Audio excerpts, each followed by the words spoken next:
received its first Ospreys in June of 2013. This is the first time that one has taken part in a flying display in Britain since then, and indeed there's a second one in the static part for you to view up close. The essence of a tilt rotor is that it combines the versatility of a helicopter, particularly in terms of operating into confined spaces in battle zones, with the performance of a fixed-wing aircraft. The best of both worlds, you might say. And so it proves with the Osprey, which in operation and service with both the US Air Force and US Marine Corps has really proved its worth in combat theatres. We're going to see all of those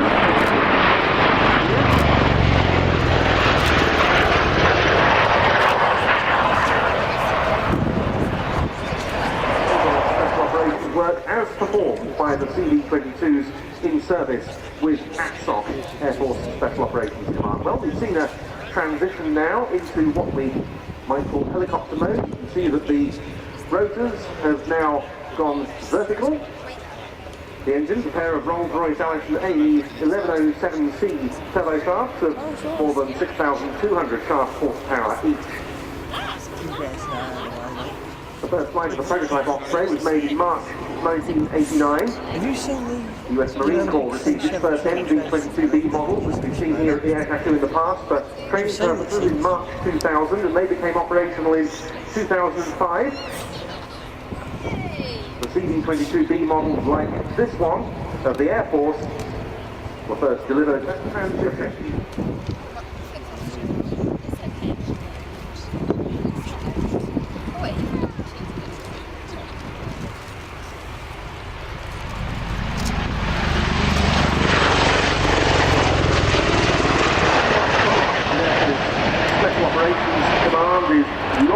Missions in support of Special Ops forces, infiltrating them, resupplying them once they're on the ground, and then exfiltrating them upon completion of the mission. It's with a combat radius of some 500 nautical miles with the single internal auxiliary fuel tank fitted, but of course more miles in endurance up to the circa 5-hour mark.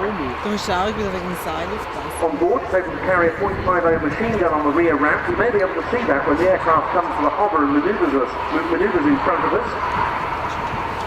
Also on board a hoist and the fast roping equipment required for the rapid infiltration and exfiltration of those Special Ops forces. They can also, of course, jump off the rear ramp.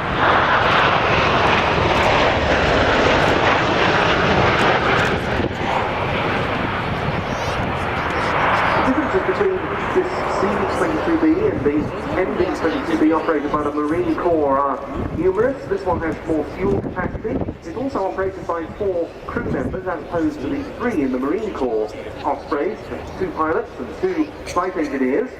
And it's also got a terrain-following radar to assist in the low-level environment that's so important for Special Ops work. The 58th Special Operations Wing at Kirtland Air Force Base in New Mexico has started.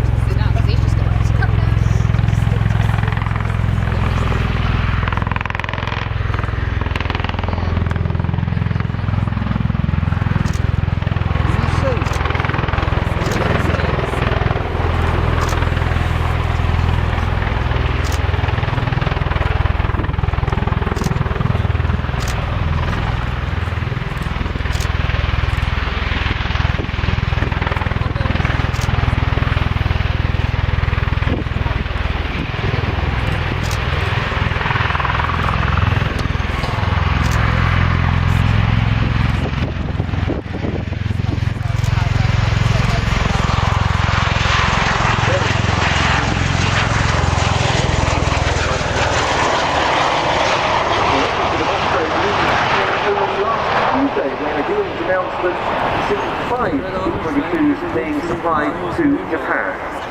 An exceptionally versatile aircraft. The aircraft clearing back to its base at Milton Hall, where they're getting a full complement of 10 CV-22Bs, giving the Special Operations Unit there a versatile lift capability once again, following the retirement in 2007 of the Sikorsky